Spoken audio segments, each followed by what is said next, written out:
नमस्ते दोस्तों, स्वागत है आपका फाइनेंशियल फ्रीडम पॉडकास्ट में, जहां हम आपके फाइनेंशियल भविष्य को सुधारने की और उसे सुरक्षित रखने की शक्ति देते हैं।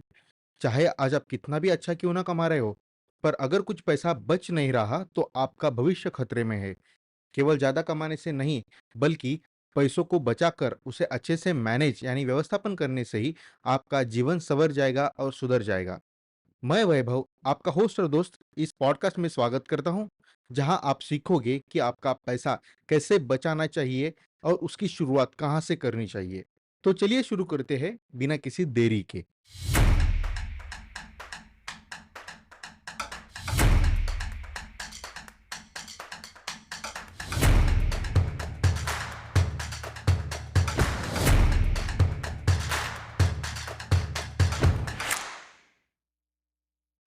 आपने, हम सब ने बचपन से ढेर सारे सपनों को देखते आ रहे हैं।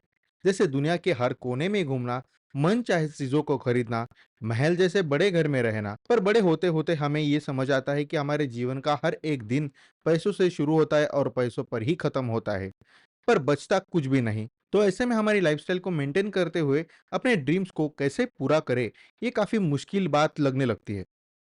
तब हम कुछ पैसा सेव करने के बारे में सोचने लगते हैं। जब भी हम महंगी चीजों की जगह सस्ती चीज खरीदते हैं, तब हमें लगता है कि हम फिजूल खर्च नहीं कर रहे। और वैसे ही जब कोई चीज खरीदते समय मोल भाव करते, तो हमें लगता है कि हमने काफी सारा पैसा बचाया है। पर यह पूरी तरह से गलत तरीका है दोस्तों, क्योंकि हर सस्ती चीज अच्छी नहीं होती, और कोई ज्यादा कीमत वाली चीज क्वालिटी के साथ साथ ज्यादा वैल्यू दे रही है और लंबे समय तक चलती है, तो वो चीज महंगी नहीं है। और जरूरी नहीं कि मोल भाव करने पर ही हमें सही भाव मिलेगा। तो आपको मैं आज बताने वाला हूं कि क्या सही तरीका है और करेक्टली वर्किंग फॉर्म में कौन सा तरीका आपको आजमाना चाहिए, हम उस बारे में देखने वाले हैं। क्योंकि हम देखते हैं ना, सब्जी मंडी में हम 2 रुपए के लिए मोल भाव करते हैं, पर वही सब्जी जब होटल में 10 गुना महंगी होने पर भी हम किसी को कुछ नहीं कहते, और उल्टा वेटर को टिप भी देते हैं। बल्कि जहां आप होटल से भी अच्छा और सेहतमंद खाना घर में बना सकते हो, तो मोल भाव करने का कुछ फायदा ही नहीं हुआ। माना कि मोल भाव करना एक अच्छी आदत है, पर सही तरीके से करने से ही उसका फायदा नजर आता है। हम जानेंगे कि पैसे बचाने का सही तरीका क्या है।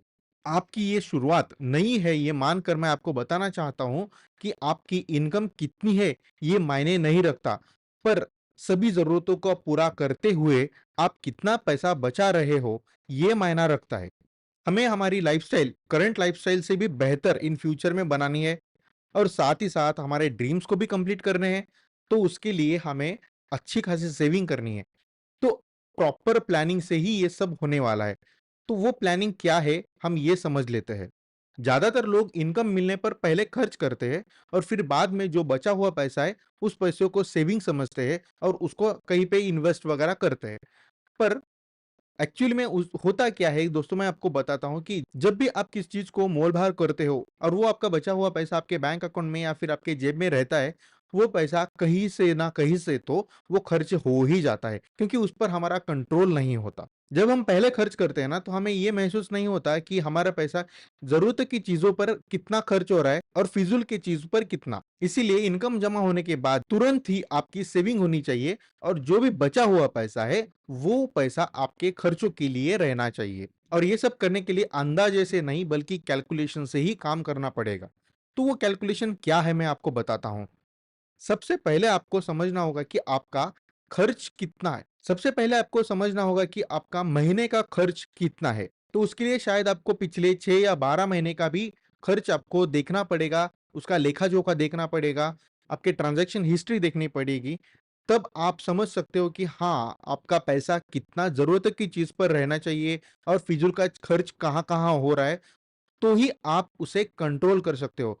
दोस्तों, सिक्स सिग्मा के रूल के अनुसार आप उसी चीज को कंट्रोल कर सकते हो जिस चीज का मेजरमेंट पॉसिबल होता है। तो इसीलिए मैं आपको कह रहा हूं कि आप मेजर करो, आपका खर्च कहाँ हो रहा है, कितना हो रहा है, कब हो रहा है। तभी आप समझ सकते हो कि आपका खर्च कंट्रोल कहाँ से करना चाहिए। कोई खर्च ऐसे आपको मिलेंगे जो आपको कंप्लीटली फिजूल के लगते हैं, उसे आप कंप्लीटली अवॉइड कर सकते हो, उसको आप बंद ही कर सकते हो। कुछ चीज़ें ऐसे होंगे जो आप अवॉइड कर नहीं सकते, जैसे मोबाइल का रिचार्ज, रेंट, ईएमआईज़, जो बिल पेमेंट्स होते हैं, वो। कुछ चीज़ें ऐसे होंगी जो आप आराम से कंट्रोल कर सकते हो, उसे लिमिट करके।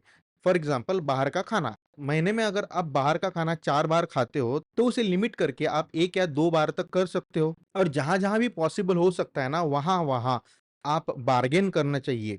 शॉपिंग करते समय वाउचर कोड्स, कूपन कोड्स इसका आप यूज़ करना चाहिए। लॉयल्टी पॉइंट्स जो आपको क्रेडिट कार्ड की तरफ से, डेबिट कार्ड की तरफ से मिलते हैं, वो भी आप अवेल करना चाहिए, टाइम टू टाइम उसे रिडीम कर देनी चाहिए।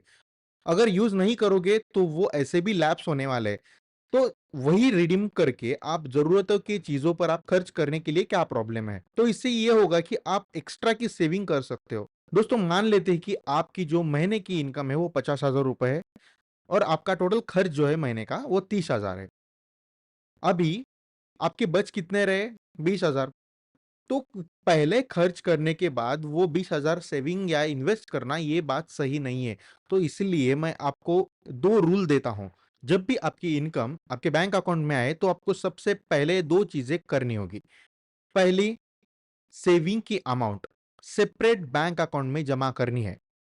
जो भी 20,000 रुपए आपके बच रहे हैं ना, वो आपको दूसरे बैंक अकाउंट में ट्रांसफर कर रहे हैं।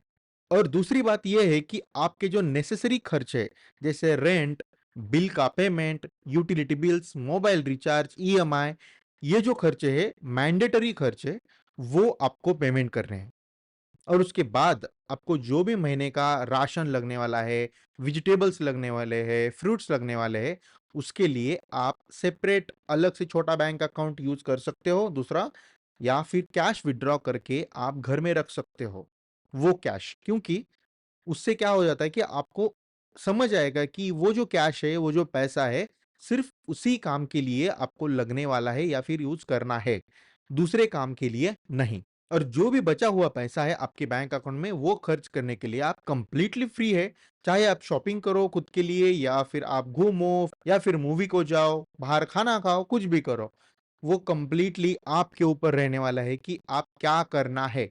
क्योंकि आपकी जो ज़रूरत की चीज़ें हैं ना, वो क सारे के सारे कंप्लीट हो चुके हैं। जैसे इन्वेस्टमेंट, यूटिलिटी बिल, पेमेंट्स वगैरह सब कुछ। तो अभी डर किस बात का? मैं आशा करता हूँ कि आपको पैसे बचाने का ये तरीका बहुत पसंद आया होगा। अगर पसंद आता है तो आप इस पॉडकास्ट को लाइक कर सकते हो, सब्सक्राइब कर सकते हो, दोस्तों के साथ शेयर कर सकते हो। इस एपिसोड के डिस्क्रिप्शन में आपको कुछ इंपॉर्टेंट सोर्सेस, बुक्स या लिंक्स की लिस्ट आपको मिल सकती है, तो उसे आप ज़रूर चेकआउट कीजिए। उससे आपको ज़रूर मदद मिलेगी पैसा सेव करने के लिए। अगले एपिसोड में हम देखेंगे कि आपका सेव किया हुआ पैसा इन्वेस्ट कैसे करना चाहिए और कहाँ करना चाहिए। तो इसीलिए कृपया आप इस पॉडकास्ट को सब्सक्राइब कीजिए ताकि ऐसे ही इंपॉर्टेंट कंटेंट आपके पास जल्दी से पहुंच जाए। धन्यवाद।